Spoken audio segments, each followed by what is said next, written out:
Listen, the oath comes first, and here it is. This is taken from an official Masonic publication, not intended for the public.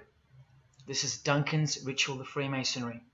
In brief, I, of my own free will and accord, do hereby promise and swear that I will never reveal any of the secrets, arts, parts, point or points of the Master Mason's degree to any person or persons whomsoever.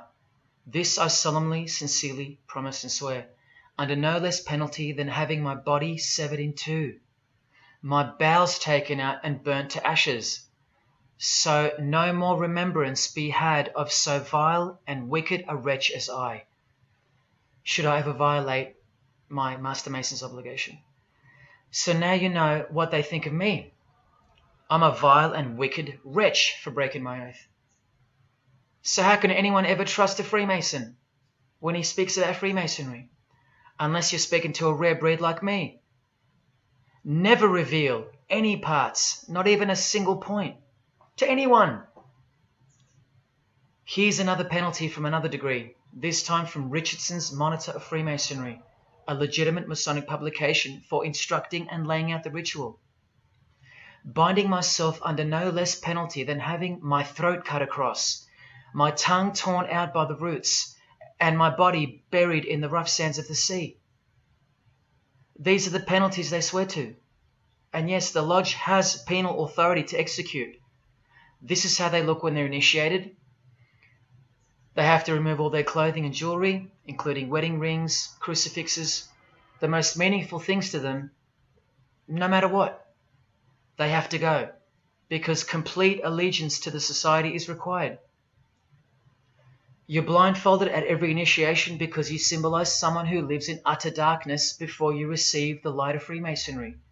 And that light will become so obvious to you in a bit. The secret that is being unveiled by incremental degrees to the candidates in the lodge is staring us in the face in daily life.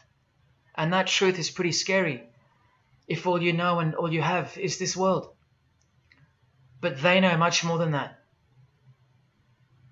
At one point, when the blindfold comes off, this is what you're surrounded by. Blokes dressed like this, holding swords to your face. And that's nothing compared to what comes later. So your own wife or daughter don't qualify for discussion in these matters, unless they too are initiated to the same level as you.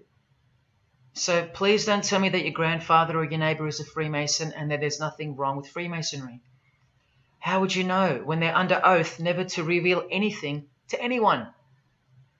The whole successful system is constructed by the art of lying to the public and to their own members of lower degrees. And we trust these people. Now here are the illustrations for the signs and handshakes. And you only receive them after the oath has been taken. This is the sign you do upon entering and exiting the ritual room while facing the Grand Master. It stands for throat slit, and it goes like this. A continual reminder of where you are and what awaits you if you have a change of heart or rebellious spirit. And here you have the illustrations of the secret handshakes.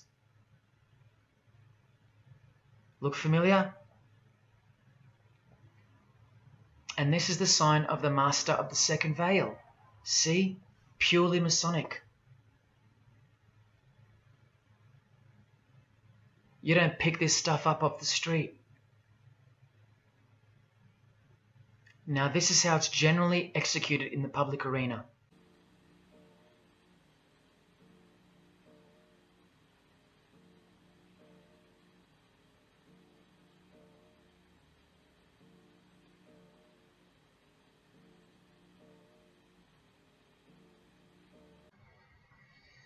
Sneaky, sneaky, huh? So when you see this, or this, you know for certain where it comes from and who they belong to. Look at Kramer on the front page of the privately circulated Freemason magazine, officially a Mason, like fellow brother Tony Abbott, and he's doing this.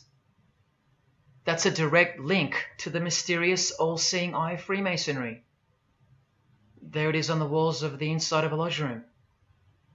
So there's no reason to doubt that those who do this